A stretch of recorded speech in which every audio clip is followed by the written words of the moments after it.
পরিচয় একটু দেবেন। আমার কাজী আব্দুল মুতালেব, পাই আলাদিপুর। আচ্ছা, এটা হলো রাজবাড়ী সদর থানা না? আপনি এটা কোথায় স্প্রে করবেন? এটা স্প্রে করবেন কোথায়? ধান খেতে। ধান খেতে। আচ্ছা, এই যে হচ্ছে কাকার ধান ক্ষেত, এটা এখান থেকে পরিষ্কার দেখা যাচ্ছে না, তো আমরা আর কাছে গিয়ে ভিডিও করে দেখাবো।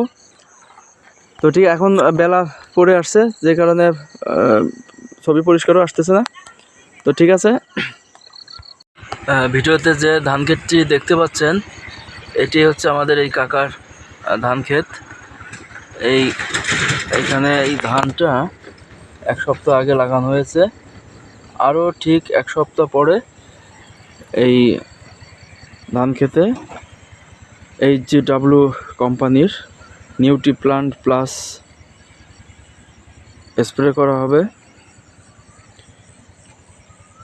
এটা স্প্রে করার পর আর এই খেতে আর কোনো রাসায়নিক সার দেওয়ার প্রয়োজন হবে না, এবং এটা দেওয়ার পরে এই ধানের চেহারার কি পরিবর্তন আসে সেটা পরবর্তীতে আবার আপনাদেরকে দেখানো হবে।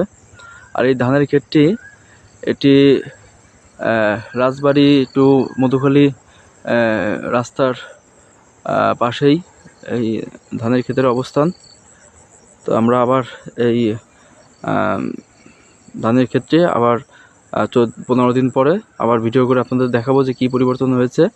তো এখন মাত্র ধান গাছটি লাগানো হয়েছে এবং এটা প্রথম স্প্রে হবে এই ধান লাগানোর পরে।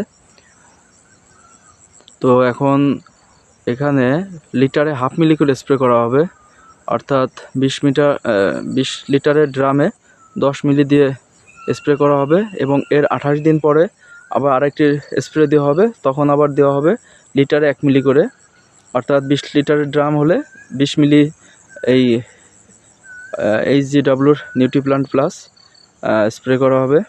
আবার তার ঠিক 2 সপ্তাহ পরে আবার আরেকটা স্প্রে দেওয়া হবে, সেটা অবশ্য সেটাও একই ডোজ হবে, 20 লিটারে 20 মিলি, অর্থাৎ লিটারে 1 মিলি। আবার তারপরের স্প্রেটা হবে ঠিক ধান যখন মানে ফুলে বেরোবে, অর্থাৎ ধান ফুল ফোটার মুহূর্তে, তখন সর্বশেষ স্প্রে করা হবে। টোটাল 4টা স্প্রে দেওয়া হবে এই ক্ষেতে। এবং আপনারা চোখ রাখুন আমাদের এই পেজে, এর কী ফলাফল আসে সেটা দেখার জন্য। ধন্যবাদ।